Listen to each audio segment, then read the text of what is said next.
Bonjour à tous, je suis HB9GXP, Marc, et aujourd'hui nous allons dans cette nouvelle vidéo parler un peu des relais.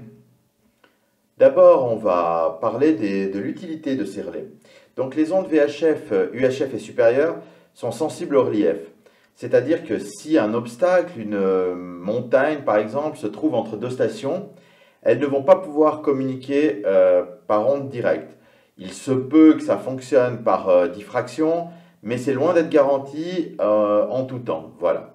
Donc ce qu'on fait, c'est qu'on place un relais sur un point haut en général, bien dégagé, visible en tout cas par les deux stations.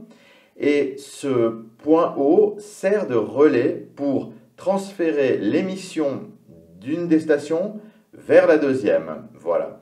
Il existe énormément de relais dans le monde, notamment en UHF, VHF et en 23 cm également. Donc l'UHF, on en trouve beaucoup. Il y en a quelques-uns en 6 mètres, en 10 mètres, mais c'est plus anecdotique. Voilà. Il existe plusieurs types de relais. Le premier type de relais, celui qu'on trouve le moins fréquemment, c'est les relais qui ont la même fréquence d'entrée et de sortie. C'est-à-dire que le message envoyé par la première station va être enregistré, puis lorsque la première station a fini d'émettre, ce message sera retransmis sur la même fréquence, mais depuis le point haut du relais, ce qui fait que ça arrosera une zone plus large. Le deuxième type de relais, c'est les relais qui ont l'entrée et la sortie sur la même bande, mais pas sur la même fréquence. Il y a donc un shift entre ces deux fréquences. On verra à quoi ça correspond plus tard, mais dans les faits, on a donc une fréquence d'entrée, puis une fréquence de sortie qui émet en même temps qu'elle reçoit le message qu'elle reçoit sur l'entrée sur la fréquence de sortie. Le troisième type de relais, pour finir, est le relais qui a également une fréquence d'entrée et de sortie différente, mais sur des bandes différentes. Par exemple, UHF, VHF, une fréquence d'entrée en UHF et une fréquence de sortie en VHF. Fonctionnent sur le même modèle que la version précédente. Par contre, la seule différence, c'est que la fréquence d'entrée et de sortie ne se trouvent pas sur la même bande. Nous avons parlé sur l'image précédente d'un décalage entre la fréquence d'entrée et de sortie. Ce décalage est appelé shift et il s'agit d'un décalage en fréquence, un shift négatif s'il est vers le bas ou positif s'il est vers le haut, entre la fréquence d'entrée et de sortie du relais, donc la fréquence d'écoute et de transmission du relais.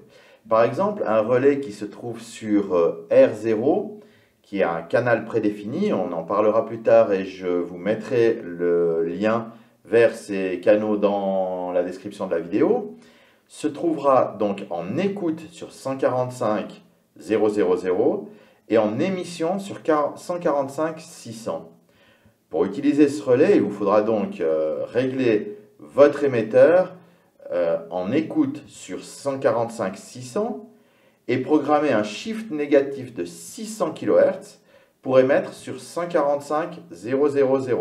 C'est exactement le miroir ou l'inverse de la configuration du relais pour qu'évidemment vous écoutiez là où il émet et que vous émettiez là où il reçoit. L'IARU recommande par bande une plage de fréquence pour les entrées et sorties de relais. Je vous la mets dans cette image quelques instants. Voilà, donc on a ici la plage de fréquence d'entrée et de sortie recommandée pour la région 1 par l'IARU, pour le 2 mètres, le 70 cm et le 23 cm.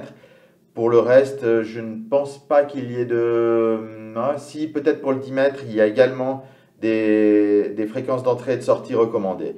Je vous mettrai de toute façon le lien dans la description pour aller voir les plans de bande sur le site de l'IARU, région 1. Ça vous donnera non seulement les entrées et sorties de relais, mais également l'ensemble des recommandations pour l'utilisation des bandes. Voilà. Je vous renvoie également à ma vidéo consacrée exclusivement aux plans de bande et aux recommandations de l'IARU. Nous allons maintenant aborder un autre sujet qui est le CTCSS et les tones en général. Ce qu'il faut comprendre, c'est comme on a vu précédemment, il y a donc une fréquence d'entrée et de sortie pour un relais dans la plupart des cas.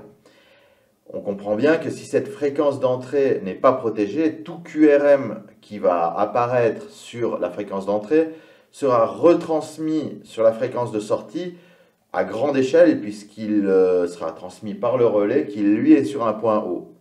Pour éviter ce type de désagrément, on protège en général l'entrée du relais par deux solutions. La première, c'est le CT-CSS. Donc il s'agit d'une fréquence inaudible superposée à la voix.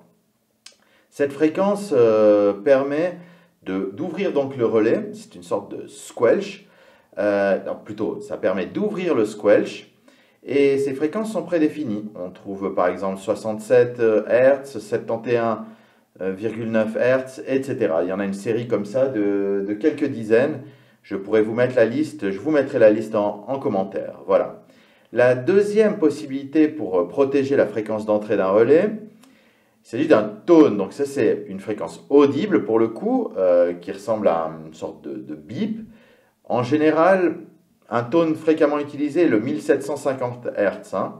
Donc voilà, le relais est en attente de cette fréquence qui va déclencher son ouverture. À partir de ce moment-là, et pour une période déterminée, le relais va être ouvert, donc tout ce qui va entrer sur la fréquence d'entrée va être retransmis. Voilà. Puis le relais se ferme au bout d'une certaine période d'inactivité en général.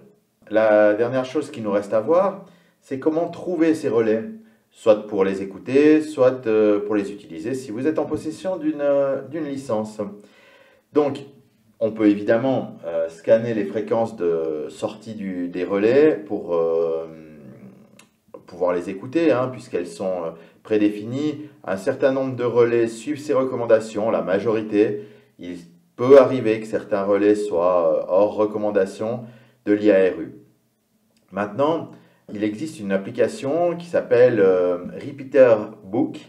Repeater Book vous permet de s'installer déjà sur les smartphones, iPhone ou Android. Elle existe dans les deux versions. Je vous mettrai le lien également dans la description de la vidéo. Et en fonction de votre position, détecte sur un rayon que vous pouvez paramétrer tous les relais qui existent. Voilà, ça vous donne leur nom, leur fréquence d'entrée, de sortie, la direction dans laquelle ils se trouvent, à quelle distance ils sont et leur type. Si c'est des relais FM classiques, DMR, s'ils sont équipés ou pas d'Echolink. Voilà, pour tout ce qui est DMR et Echolink, on fera des vidéos plus tard spécifiques pour parler de ces sujets. Voilà, cette vidéo est maintenant terminée. Je vous remercie de l'avoir suivie et si elle vous a plu, n'hésitez pas à laisser un pouce vers le haut. Si elle ne vous a pas plu, mettez un pouce vers le bas. N'hésitez pas à vous abonner, à commenter et surtout à partager. C'est très important pour faire connaître la chaîne. Voilà, 73 à tous et à bientôt.